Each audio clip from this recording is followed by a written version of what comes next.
Baiklah saudara, terima kasih kerana setia bersama-sama dengan BIS Malaysia. Brexit atau British Exit, hasil dari gabungan United Kingdom, UK, keluar dari European Union. Terdapat beberapa punca yang menyebabkan UK untuk mengambil langkah ini. Bagi mendalami isu ini, BIS Malaysia bersama Profesor Dr. Rahim Abdul Rahman daripada Fakulti Ekonomi dan Muamalat Universiti Sains Islam Malaysia. Selamat datang, Prof. Terima kasih. Baiklah, Prof. Brexit, bagi mereka yang tidak mengikutinya mungkin berasa terkejut dengan keluarnya Britain dari Kesatuan Eropah. Jadi boleh Prof berikan atau kongsikan sedikit latar belakang tentang isu ini? Okey, kita perlu jelas ya. Brexit adalah seperti mana yang disebut tadi, adalah satu referendum rakyat, pungutan suara rakyat, yang mana kerajaan Britain telah melakukan satu referendum untuk mendapatkan satu keputusan polisi yang amat besar kepada negara mereka. Jadi sebenarnya kerajaan Britain boleh saja berdebat di parlimen dan meluluskan dasar sama ada untuk bersama dengan European Union ataupun untuk keluar daripada European Union ataupun Brexit. Tetapi apa yang berlaku adalah kerajaan Britain telah melakukan apa yang dinamakan referendum rakyat. Dan kita maklum keputusannya adalah terlalu sedikit perbezaannya. Betul. Hanya 52% yang menyokong Brexit untuk keluar daripada European Union dan 48% lagi tidak menyokong. Apa maksudnya ini? Maksudnya adalah sebenarnya dari sudut teori, keluarnya Britain daripada European Union sebenarnya ia bertentangan dengan teori konvensional ataupun teori ekonomi konvensional. Kenapa? Asas kepada pembinaan European Union itu sendiri adalah kerana untuk memastikan satu ekonomi yang lebih mampan bagi negara-negara di Eropah. Yang mana secara teorinya dengan adanya kesatuan Eropah, European Union itu, ianya akan menggalakkan banyak aspek dari sudut perdagangan, perniagaan antara negara-negara di Eropah dan juga antara blok European Union sebagai satu blok negara dengan negara-negara besar yang lain di seluruh dunia. Ia menggalakkan perdagangan, ia menggalakkan perniagaan, ia juga menggalakkan pelaburan. Apabila Brexit ini berlaku, apa yang kita risaukan adalah sebenarnya tindakan ini sebenarnya satu tindakan undur ke belakang. Kita faham itulah sentimen rakyat Britain. Walau bagaimanapun dari sudut pandangan global negara-negara lain, mereka ada kerisauan. Dan kerisauan ini yang kita sedikit risau kerana ianya akan mengganggu perkembangan dan pertumbuhan ekonomi bukan saja di Britain, bukan saja di Kesatuan Eropah, tapi juga di seluruh dunia. Kerana mereka melihat jika Britain tidak lagi bersama dengan European Union, apa yang berlaku adalah European Union itu sendiri tidak stabil. Jadi isu perdagangan dengan Eropah akan menjadi satu isu yang besar dalam jangka masa yang panjang. Kerana ada kemungkinan negara lain juga akan melakukan perkara yang sama. Keluar juga mungkin. Jika itu berlaku, maknanya European Union itu sendiri tidak akan sustainable, tidak akan kekal lama. Apa yang berlaku adalah secara teori ekonominya, ia berbalik kepada zaman 30-40 tahun yang lepas. Maknanya perdagangan, perniagaan, terlalu banyak trade barrier. Terlalu banyak kos untuk berdagang antara negara. Dan ini merupakan satu peningkatan kepada kos pengeluaran, kos perniagaan, kos perdagangan. Apa yang berlaku adalah keuntungan syarikat-syarikat di Eropah, bukan saja di Britain, akan berkurang. Kalau keuntungan mereka berkurang, apa berlaku? Ekonomi secara keseluruhannya akan terkesan. Dan ini yang menjadi satu kerisauan banyak pihak, bukan saja di Britain dan di Kesatuan Eropah sendiri. Saya tertarik dengan Prof kata tentang pengundian daripada rakyat Britain sendiri bahawa tak banyak perbezaan yang ingin keluar dan juga yang ingin berada di EU. Kalau kita lihat golongan yang bagaimana yang ingin masih lagi kekal dan juga bagaimana pula golongan ataupun lapisan masyarakat yang ingin keluar itu sebenarnya. Adakah mereka itu sama ataupun bercampur-campur? Jika kita melihat secara mendalam pola pengundian di kalangan rakyat Britain, satu isu yang besar adalah golongan yang ingin keluar dari European Union adalah golongan pertengahan. Apa yang disebut sebagai middle working class dan ke bawah. Baik. Apa faktornya? Sebab itu kenapa tu dia Apa nak keluar tu? faktornya? Salah satu sebab adalah kesan ekonomi kepada rakyat yang berpendapatan sederhana dan rendah. Kenapa? Kita tahu seperti juga di Malaysia, kos sara hidup meningkat juga di Britain. Baik. Begitu juga dengan kadar pengangguran di Britain yang meningkat. Dan ada beberapa isu sebenarnya yang mendasari kenapa kadar pengangguran meningkat di Britain adalah kerana lambakan pekerja asing daripada Eropah. Kerana dengan adanya European Union ni sebenarnya, ianya memudahkan migrasi pekerja daripada negara-negara Eropah yang lain kepada negara-negara Eropah yang lain. Dalam konteks Britain, Britain adalah antara negara yang mana membayar gaji pekerja antara yang tertinggi di Eropah. Baik. Jadi Britain menjadi daya tarikan kepada pekerja-pekerja asing Eropah untuk datang bekerja di Britain dengan mudah. Dengan dasar imigrasi bersama dengan European Union sebenarnya berdasarkan perjanjian yang sedia ada akan memudahkan migrasi itu dengan kos yang rendah. Apa yang berlaku? Mereka yang berpendapatan sederhana dan rendah ini sebahagiannya kehilangan pekerjaan kerana mereka terasa tertekan. Mereka rasa hak mereka diambil oleh pekerja-pekerja lain, asing lain daripada negara-negara Eropah yang lain.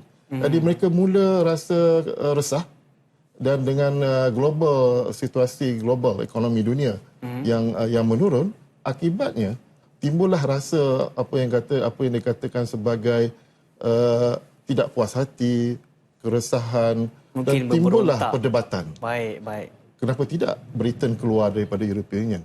Apakah sangat kelebihan ekonominya jika dalam keadaan semasa di Britain itu banyak kesan-kesan ekonomi yang negatif kepada golongan bawahan dan menengah. Dan perdebatan ini berlangsung bukan saja di kalangan lingkungan ahli akademik dan ahli politik, juga di kalangan rakyat biasa di Britain. Kalau kita mengikuti perkembangan di Britain, Britain adalah antara negara yang agak bebas dari sudut dunia kewartawanannya. Di mana perdebatan ini berlaku di media. Bukan saja di media cetak, juga di media perdana yang lain. Apa yang berlaku adalah bila berlakunya perdebatan yang hangat begini, timbullah emosi-emosi yang orang kata berlawanan dengan arus masa. Dan teori ekonomi akibatnya daripada Brexit ini adalah teori ekonomi yang kita faham bahawa dengan adanya satu blok ekonomi yang kuat seperti European Union, sebenarnya ianya adalah memberi kesan ekonomi yang positif dalam jangka masa yang panjang kepada semua negara dalam satu blok itu, iaitu dalam konteks kita European Union. Tapi apabila berlakunya Brexit ini, ini akan memberi satu kesan jangka pendek kepada ekonomi global secara umumnya. Kerana mereka melihat sekarang apa yang berlaku di Eropah. Jika Eropah secara umumnya akan menurun dari sudut perdagangan, perniagaan dan sebagainya, dan tahap ekonomi mereka menurun ataupun tidak berkembang dengan banyak, ini juga akan menimbulkan keresahan kepada negara-negara lain dari sudut mereka yang mempunyai hubungan dua hala, perdagangan dengan European Union dan sebagainya. Dan seperti yang saya sebut tadi, ada juga kemungkinan negara Eropah yang lain mengambil tindakan yang sama juga. Dan ini akan menggoncang keseluruhan apa yang disebut kesatuan European Union itu, kesatuan Eropah itu bukan lagi satu kesatuan, satu perpecahan Eropah. Baik Prof, kalau kita seperti mana yang Prof terangkan tadi itu, kalau kita lihat balik, penghutang suara serupa pernah dijalankan pada tahun 1975 bagi menentukan keahlian UK dalam Komuniti Ekonomi Eropah ataupun EEC. Dan kita lihat peratusannya adalah sebanyak 67%. Rakyat Britain mengundi untuk Britain kekal dalam EEC.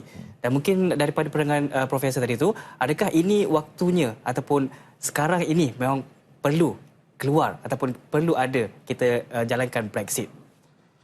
Saya rasa dari sudut masa, inilah masa yang sesuai sangat untuk sesuai rakyat Britain membuat keputusan. Baik. Walau bagaimanapun, keputusan untuk keluar sebenarnya bukan keputusan yang betul. Kalau dari sudut pandangan teori ekonomi. Seperti yang saya sebutkan tadi, walaupun inilah masa yang sesuai untuk mereka membuat pilihan, tapi pilihan itu biarlah tepat. Dan apa yang kita tengok dari sudut perdebatan Brexit ini, sebenarnya data dan fakta yang mengatakan bahawa dengan keluarnya Britain daripada European Union ini adalah lebih baik, sebenarnya tidak didokong oleh fakta yang kuat. Kerana apa yang berlaku sekarang bukanlah disebabkan sangat kerana Britain di bawah ekonomi Eropah, tetapi global economic slowdown yang sebenarnya punca. Walau bagaimanapun, bagi pihak rakyat Britain, mereka mempunyai hak Mereka menyuarakan kerisauan mereka. Mereka telah membuat pilihan. Dan kerajaan Britain adalah satu kerajaan pada saya yang amat demokratik, yang amat sporting, yang mengambil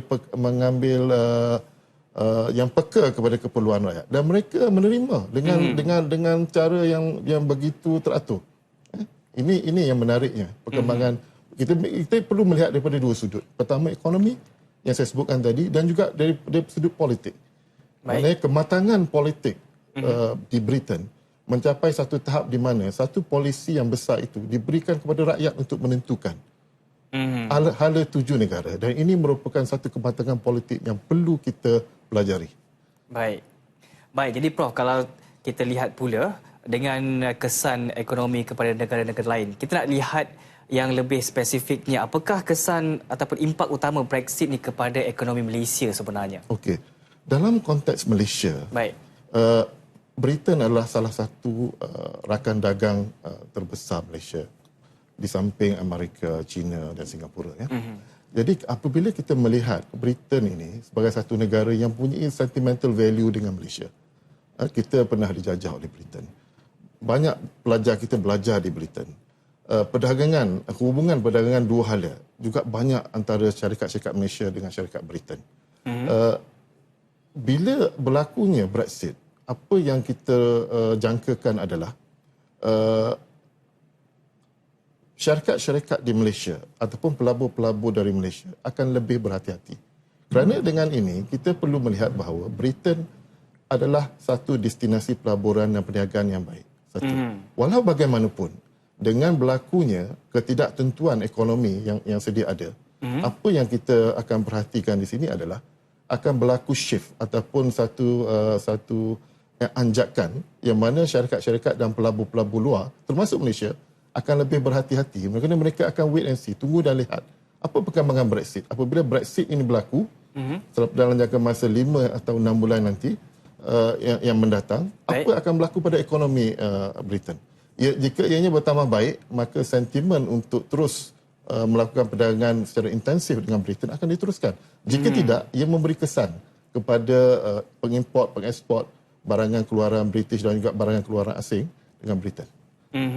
Jadi Profesor, kalau kita lihat di situasi awal tadi tu, daripada kesan utama, impak utama Brexit kepada ekonomi Malaysia sendiri. Dan untuk waktu ini mungkin kita nak tahu juga apakah kesan Brexit sendiri terhadap kestabilan ekonomi di Britain secara terperincinya. Kalau tadi Profesor dah terangkan serba sedikit permukaan.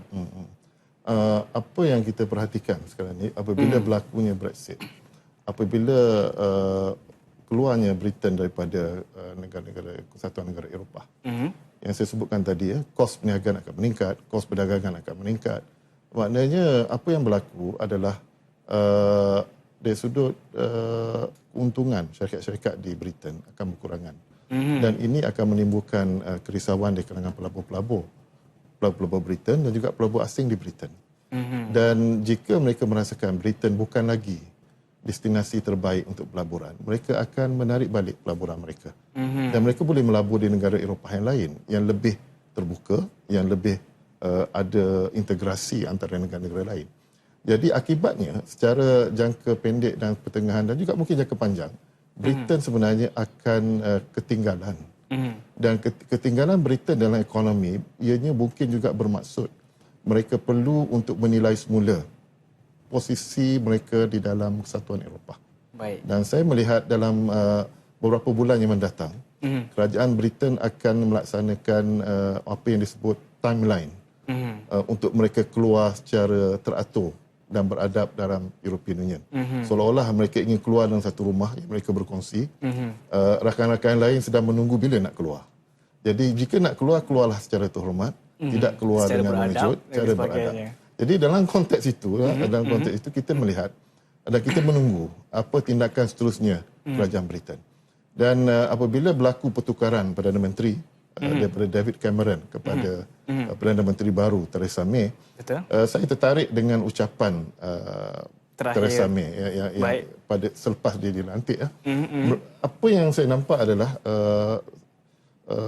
Perdana Menteri baru Britain ini seorang perempuan, seorang wanita yang mempunyai kecekalan dan juga mempunyai jelas dasar untuk membawa Britain ke satu era yang baru.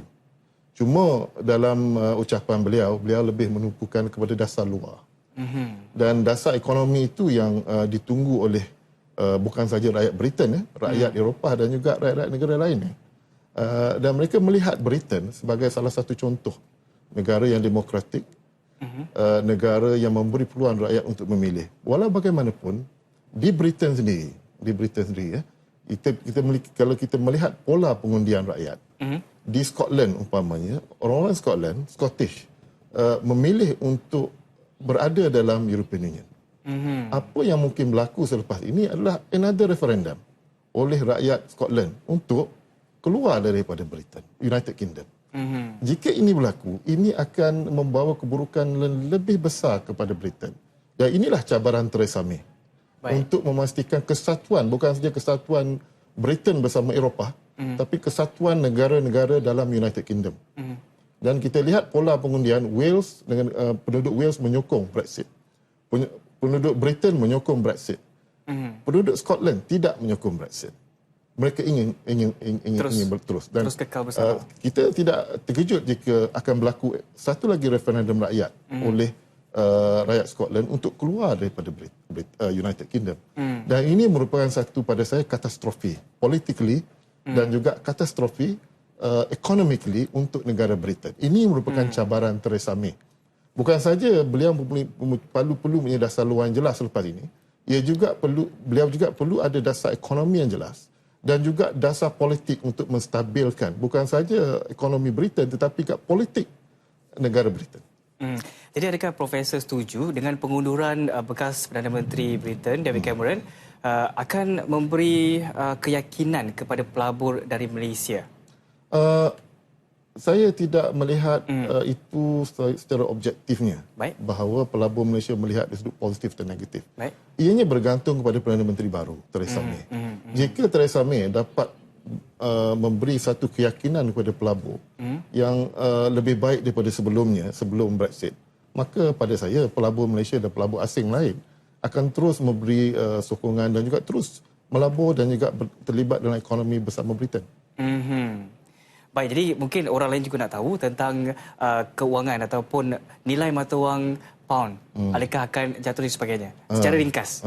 Kita tidak expect ataupun kita tidak menjangkakan mata wang pound akan naik secara mendadak. Baik. Apa yang berlaku adalah mata wang pound akan menurun sedikit. Dan kita melihat juga pasaran saham di Britain juga menurun sedikit.